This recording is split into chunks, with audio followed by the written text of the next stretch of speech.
Alright, hello. I'm here to talk to you about last week's readings, which were by Blin and Munro, and now about why hasn't technology disrupted academics' teaching practices, understanding the resistance to change through the lens of activity theory. Alright, so Blin starts the paper by giving us a definition of the word disrupt from the Oxford English Dictionary as to seriously alter or destroy the structure of. I don't usually use the word disrupt in a positive way. However, the use of ICT has been changing the general practice for education for some time now. But I wouldn't say that the change is a negative change, or I wouldn't use the word disrupt. I guess you could use the word disrupt if you were talking about one of the elderly lecturers who have been teaching their subject the same way for 30 years and is opposed to change.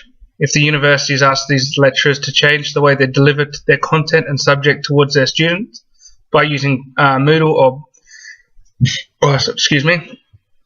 Blackboard, then I would consider this a disruption to that particular lecturer, but not a disruption to education itself. Blin goes on to show that VLEs, virtual learning environments, are widespread and it has caused little disruption of teaching practices. I believe that education is changing to keep up to date with technology, as stated in the article. E-learning also promised to expand opportunities for lifelong and flexible learning. It could really impact on the university pedagogy. I feel that education will need to continue changing to update with technology, because this technology is things that the students will need to know and learn in the future to be successful.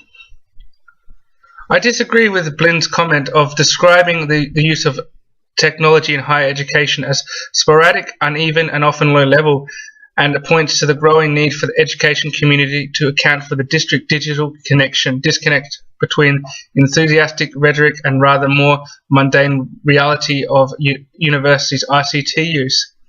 I feel that the university itself has been moving forward in the use of ICT. However, it really depends on what lecturers that you have delivering the content.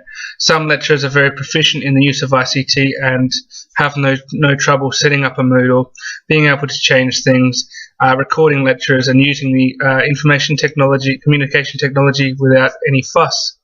However, there are some lecturers that do struggle. Even this year, I've had lecturers that have had trouble with the overhead projector, being able to get the sound to work for their YouTube clips, and overall having a hard time dealing with the technology changes at the moment.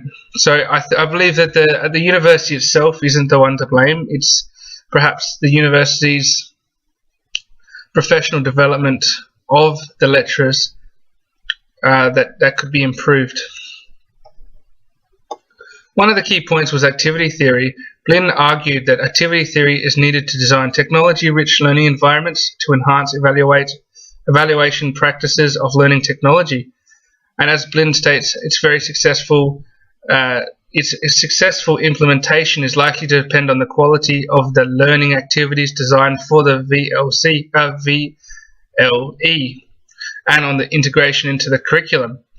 In my experience, this is true, and I can relate to this in even a high school level, where the students are completely disengaged with PowerPoint in class, where I've just thrown out the information and gotten them to do the exercises from the PowerPoints. However, if I use a program such as BoardWorks, which I've obtained from the UK, where the PowerPoints are interactive and engaging, where the students need to come up to the smartboards and actually do the activities together as groups, where they can interact with the actual PowerPoint itself.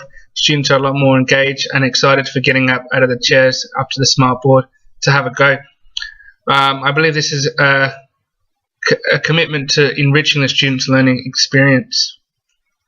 VLEs allow the automation and substitution of human operations. Now, I thought when he was talking about the use of using technology in marking and grading to remove some of the work from the lecturers, I feel that this is has lots of pros and lots of cons. For instance, the pros are the university lecturer will have a lot more time free. Okay, it will free up lots of time that would be spent on marking.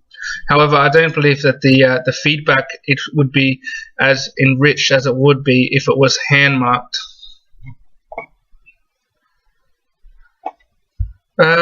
Christensen's definition of disruptive can be seen as a disruptive technology, which is changing the way we teach, enables lecturers, designers to either do what they can do, or what they could not do before. In my experience, the curriculum and pedagogy will always be dynamic and never stop changing.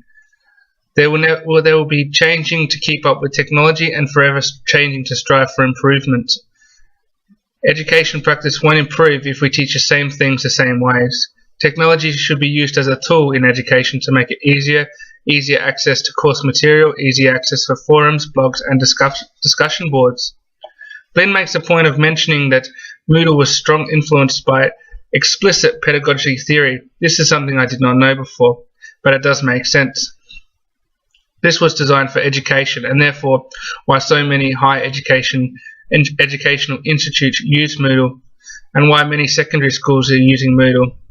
The secondary school I work at has a Moodle page, however none of the students use it, and I have been discouraged from using it.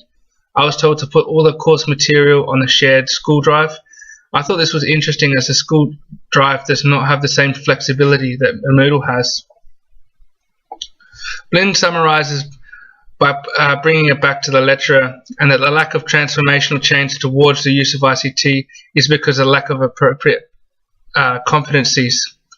The training and development program is offered at universities, perhaps not getting through the objectives or the training session sessions to the needs of the lecturers. Even this year, I've had lecturers who have had troubles with the projector in class. At the end of the summary of Blin and Munro's paper, they summarised that ICT hasn't actually really disrupted the educational process, and saying that it has not gone in depth with the use that it could be with the ICT, stating that basically using a Moodle or a Blackboard page, recording lectures and putting them up on the Moodle page, putting course information on the Moodle page isn't enough, and it hasn't really affected the way the university lecturers have been lecturing.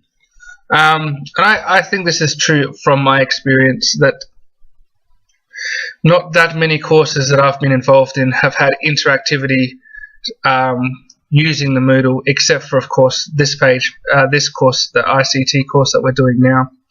All my other courses don't have a active discussion board, they don't have a blog page, they don't have a wiki page, such as this course does. Obviously that we are moving towards change, and in the near future I believe that more lecturers will be competent in delivering and providing these services for the Moodle page for each of their own subjects. Thanks very much for listening.